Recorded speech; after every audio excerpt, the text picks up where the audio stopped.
to our esteemed guest speaker, wise school board members, hardworking teachers, ever supportive parents, and most importantly, the main characters of this night, my fellow graduating students. I wish you all a very pleasant evening today. Before everything else, I would like you all to take some time to thank God above. Siyempre, kung hindi dahil sa Kanya, wala tayo dito ngayon, di ba? Huwag natin kalilimutan yung mga bagay na sa tingin natin parang imposible mangyari. Pero nangyari. Bakit? Dahil sa Diyos. So, let us all take some time to thank God, praise Him. To God be the glory for all the things that He had done. First and foremost, let us congratulate ourselves. Sipin natin lahat ng mga pinagdaanan natin para makarating tayo sa moment na ito.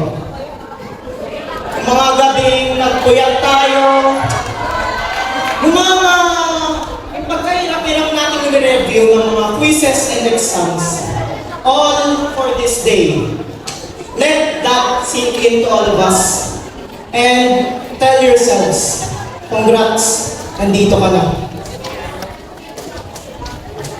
So, alright, andito na tayo. The end of what people consider as the best chapter of their lives, our high school life. Pero sa inyo guys, tingin nyo ba ito nga ba yung happiest chapter of your life? Or is it still too early to say? So anyways, whatever your answer is, I do hope that you have fun. May these moments of either of happiness and simplicity, or maybe complex and difficult situations, be things that we cherish along the way. Ika nga sabi ni Technoplay, may these things teach us that no matter how ridiculous the odds may seem, within us resides the power to overcome these challenges and achieve something great. That one day we look back at where we started and be amazed by how far we have come.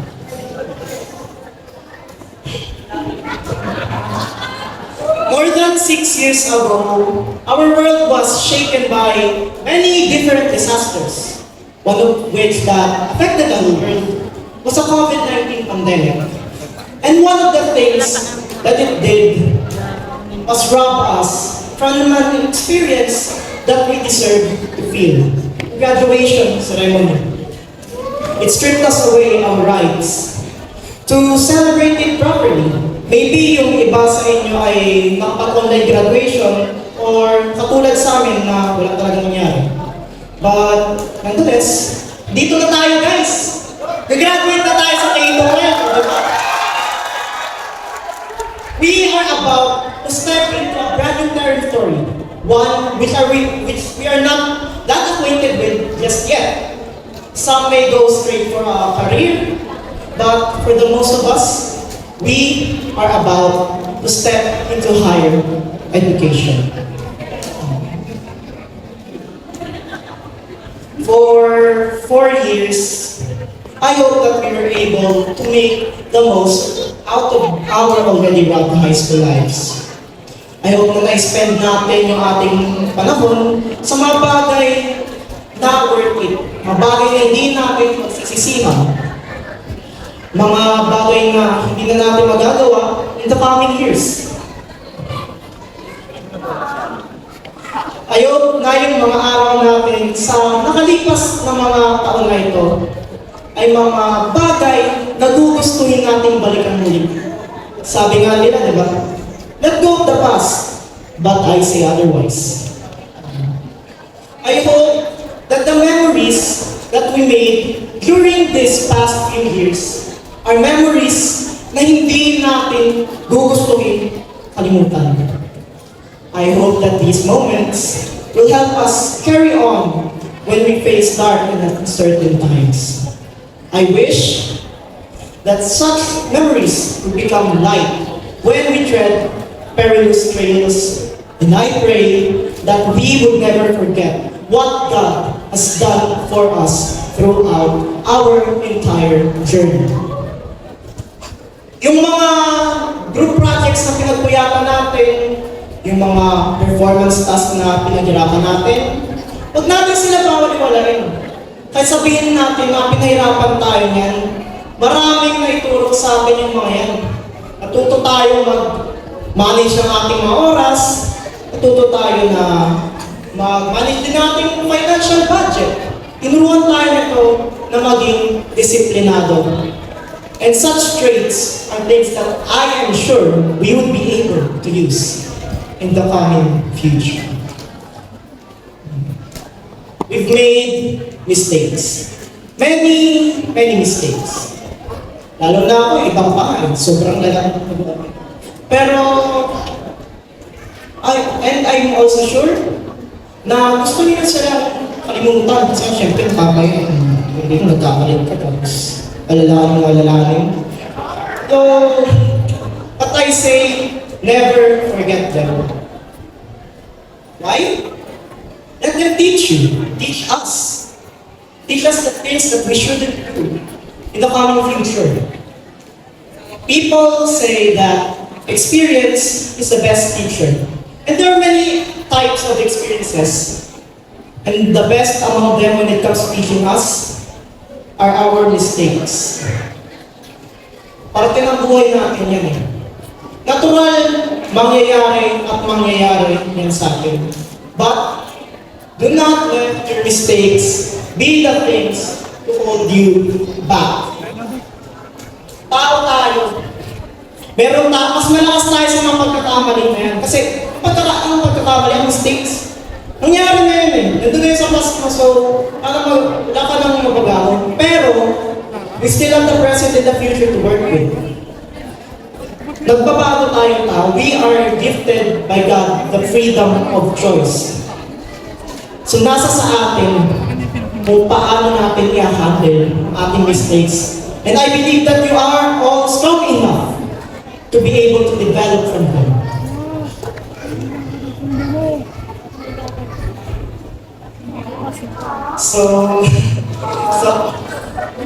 Sorry Evan, pero sabi ni Ma'am Mitch, pwede ka personalized segment. So, dito ko na ilalagay lahat ng mga kausapan and tungkol sa experience ko sa school na to.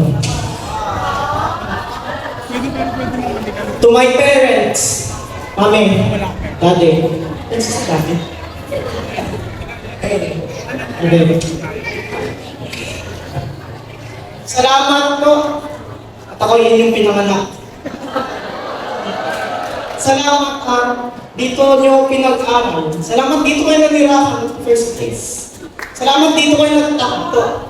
Because if it wasn't for all of such decisions that you have made, walang mangyayari ng klaseng culmination sa buhay na.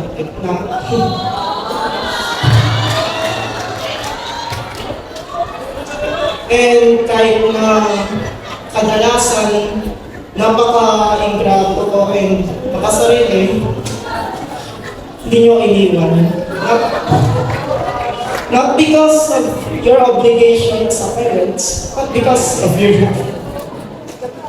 Not because, hindi dahil magulang ko kayo, o hindi dahil mahal ibang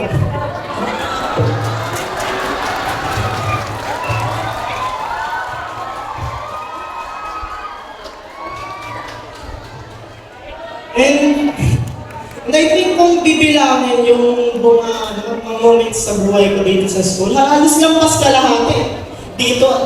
Parang nandito ako eh. Like, dito na ako natuto mag-aral, dito na ako natuto mag-bike, dito ako natuto sa basics. Ito rin high school, dito rin ako. And dito rin ako natuto mag-bike, hindi ka mag-aral ka, you feel know what I mean.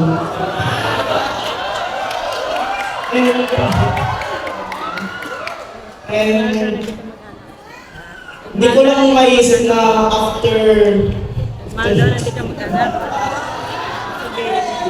sorry.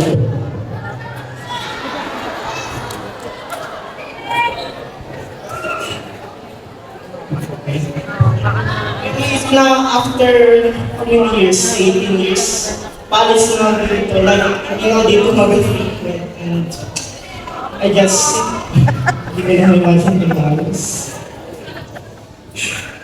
So, it's not just the place itself, but also the people whom I met on it. So, to my church brethren, thank you for guiding us towards a path of faith to God. Ikaw, di ba sabi dun sa kanta namin sa baccalaureate, nung dun sa tribute to Persa part 2, you were there to teach me of Jesus before I understood. If it was our parents who taught us about Jesus, bago pa tayo makaintindi, what follows up is of course our church brethren. Thank you for guiding us. And thank you for not just simply judging our mistakes, but also teaching us how to not make them again. Not by your own knowledge, not by your own words, but by the words of God. And nga pala, Lola, Tita, lamat pala, nagpunta kayo para sa graduation ko. To my teachers, from Ma'am Essie, hindi mo ba si Ma'am Essie? Ayun!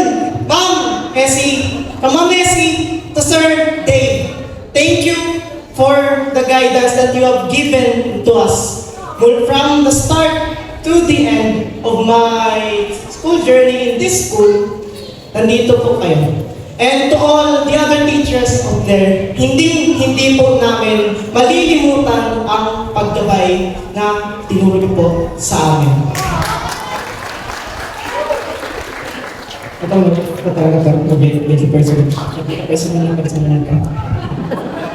So, today, thank you for being there. Thank you for being a major part of my life. Pag may problema, kasi ikaw lagi mo sasabihin pag may problema ako. Kahit ilang beses natin napahamak sa isa, o baka makapagpahamak sa isa. Ganito pa rin tayo. Thank you. So, for that, I genuinely offer you my gratitude. Oh my God.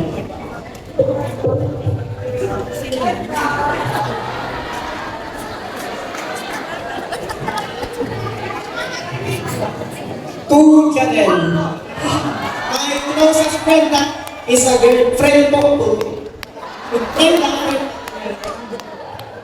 Thank you for being there at times na hindi may mga bagay na hindi ako may confide kay Dane, lalo na kapag love problems.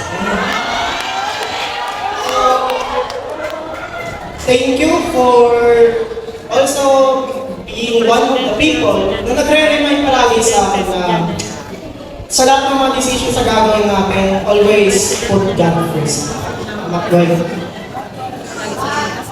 To grade 9 John. Kayo yung pinakaunang mga tao na nakapagparanas talaga sa ng totoong high school life. Kasi 2 taon tayo, pandemic, so doon lang tayo sa bahay natin. Wala tatag ito, hindi tayo masyadong naka-interact sa mga tao. Once again, thank you. Salamat sa mga bagay na na-experience natin as a section. Salamat sa mga bonds na na-form natin. And I hope such bonds would last beyond this school. To Narerong Publication Team, kahit medyo late na ako dumating sa, kasi syempre, diba, grade 11 talaga kayo nagsimula ng gano'n, close to type dito, grade 12 na ako nakasali talaga sa inyo. Thank you po sa pag-ampun sa akin. So, kahit ma-exit lang yung experience natin sa publication team, it would be moments that I would cherish and would bring alongside me in the coming years. To pin traits. Salamat sa negosyo natin, guys. Dito pumalbog naman tayo kahit paano, di ba? And maybe siguro ginasabi ko, grabe naman. Kaso masyado naman personal na sinasabi niya, fair with the dress na. Dapat, di ba, ano? Dapat general. Di ba dapat sa lahat ng tao. Ay, wait lang, nalimutan ako. To Kate! Oy! Salamat sa pagsusponsor sa amin ng papel, any size. From 1/4, 1/2 to 1 whole, even coupon ban. Oh boy! Malaya ka na. Grabe na tayo. So anyways, back to yung sinasabi ko kanina, masyadong specific, masyadong general, masyadong personal. Hindi ko dapat, dapat friendly lang. Well, I wouldn't blame you kasi kahit ako ganun ang iisipin ko eh. Kasi nga, friendly address nga, bakit kung anong personal yung remarks ang ginsabi. But, I'm very sure na may mga dumaan ganong klaseng tao or ganong klaseng friend groups sa inyong buhay. Hindi man si Kate yung sponsor yun ng papel sa section nyo, maybe iba naman. Hindi man si Janelle hindi man si Day Nelson, okay ako, sige, si Janelle na rin. Hindi man sila yung mga parang closest na tao sa inyo. Siyempre, sure ako na meron yan. Kasi lahat naman tayo yung tao eh. We are social animals, diba? Sabi nga niyan. Si ano ba? Si Socrates ba? Si Aristotle. Sorry mama, nalimutan mo. So, anyways, guys, I would like you all to stand up. And express naman natin yung gratitude sa someone special sa ating buhay. Be it katabi nyo, teacher, parent, or kahit sino lang na nandito sa mga pinsan nyo ngayon. I'd like you all to take some time to go to them, show them your gratitude, in whatever means necessary.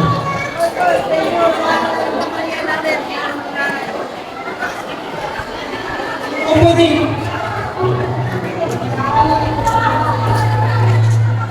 Pag-lift natin.